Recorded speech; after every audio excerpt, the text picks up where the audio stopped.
In this video, we're going to be looking at an American reacting to Ronnie O'Sullivan's 147 maximum break in snooker.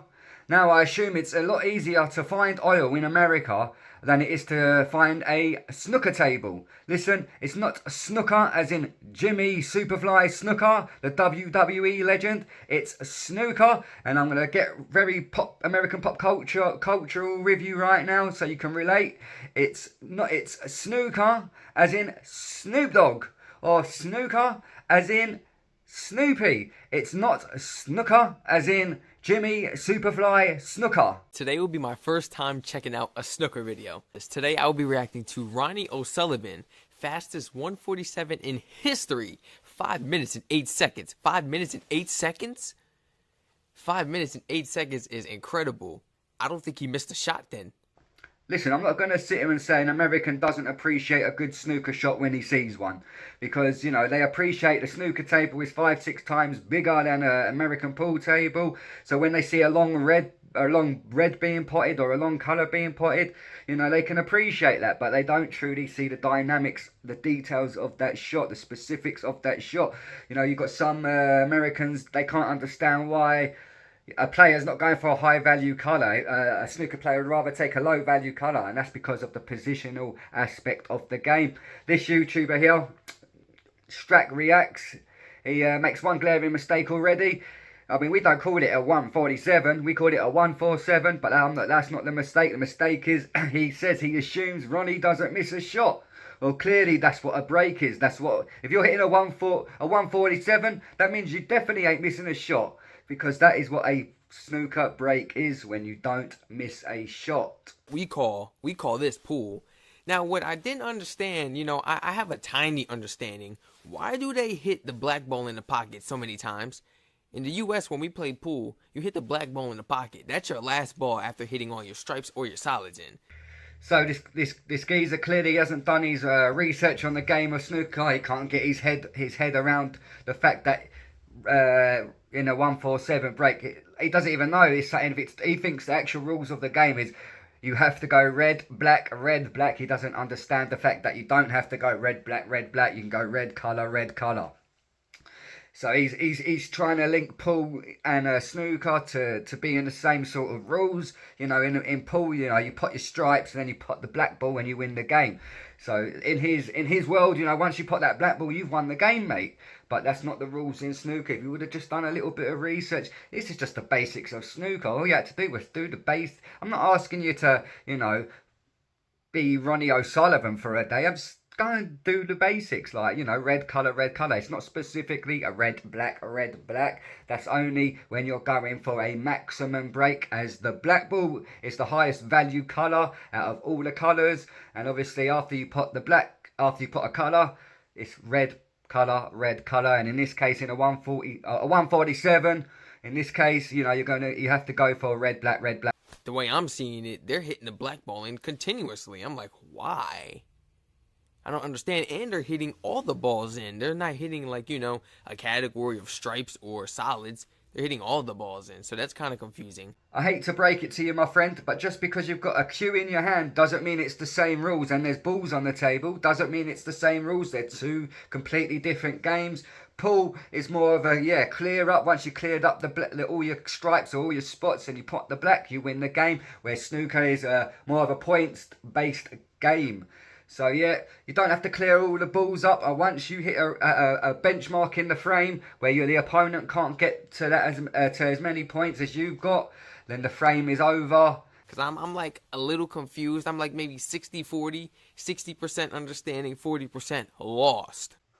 60% understanding? You don't even know the basics of the game. You don't know the fact that it's red colour. That's the basics. So, you know, I'm going to be kind here and say maybe 10% you might understand. You appreciate a good shot, like I said earlier. I give you that because it's a big table. You appreciate a good long pot. But when it comes to the foundations and the rules and the dynamics of the game of snooker, it's not 60%, my friend. It's more like 10%, and I'm being nice about it. See, why are you hitting the black ball in? Game over. That was after Ronnie's first shot. That's what I mean. I've had to cut this all up. Like, I'll be all day. There's every shot in the statements that are getting made is unbelievable. Dear. Like, in his world, yeah, putting a black ball means you win the game. That's in pool. This is snooker. It doesn't mean you win the game. It's the points that are based a game. I tell you, I've watched a few of these Americans react to top 50 snooker shots, or Americans react to certain snooker players, and I tell you, they butcher it. They don't like. Again, they appreciate the size of the table, but that's where the buck stops. They don't appreciate the greatness of a 147. They don't appreciate what Ronnie's about to do. They can't understand it. Like, and so they like.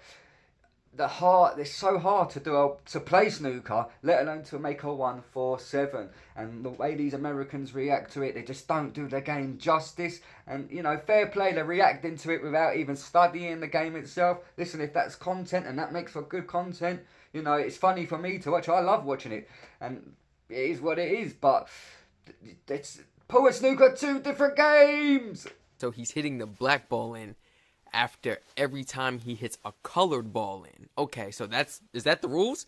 You got to hit the black ball in after every time you hit a colored ball in? Wait, at least we've got the idea that when you pop the black ball, you win the game, right? So he sort of worked out that, you know, it's a red, black, red colour. If you're going for a maximum, it's red, black 15 times. So he sort of worked out, but, you know, again, glaring error. He's calling the reds colours. The colours are the colours, like... Alright, red is a colour, but I get you haven't watched the game of snooker before, but we associate the other colours on the snooker table, the green, yellow, brown, blue, pink and black. They're the coloured balls. The reds are the reds. So after a red's been played, a colour then has to be potted, and if you are going for the 147, then it's, you know, red, black 15 times, then it's yellow, brown, green, blue, pink and then black to get the maximum. So, I mean, he's getting there in the end. He's slowly getting there. Like, it's not the fact that we've got off the whole black ball wins the game idea. I'm happy. I can relax now. I don't think Price is going to get a chance. Me and you, the snooker lovers, we know Price is not going to get a chance. The whole video on YouTube is called Ronnie O'Sullivan's fastest ever 147. If Ronnie O'Sullivan's hitting a 147, that means Price is not to get into that table, my friend. Can he force the cue ball into that cluster? And he broke the other pile up. Oh my gosh. How you get the black ball in? I feel like he purposely did that. One, it's not called a pile of reds. It is called the pack. He's going into the pack of reds off the black ball to split them, to enhance his chances of getting a 147. It's a great positional shot because he barely had any angle to go into the pack. But, you know, it was funny, Sullivan. He got into the pack off the tiniest little angle. And, yes, he did mean it. The way the Americans sort of suggesting, yeah, I'm sure he meant that. No, I'm sure he meant that. He categorically meant to go into the pack, split them open to continue his 147 break. Is it like whoever gets the most balls in out of both sides? Ronnie's potted 15 reds. He's potted 15 blacks. He's potted the yellow. He's potted the green. He's now left with 4 balls on the table. And my man's sitting there saying he's still trying to work out what's going on. Like he basically thinks now he's got to this point where, you know, you can see the points, the scores at the bottom. The points are at the bottom. You said 147 100 times in your video, right? So you know it's points based. Where are you getting the idea who puts the most balls away? Get off the idea, it's not bloody pool. It's not who puts the most bloody balls wins, it's whoever gets the most bloody points.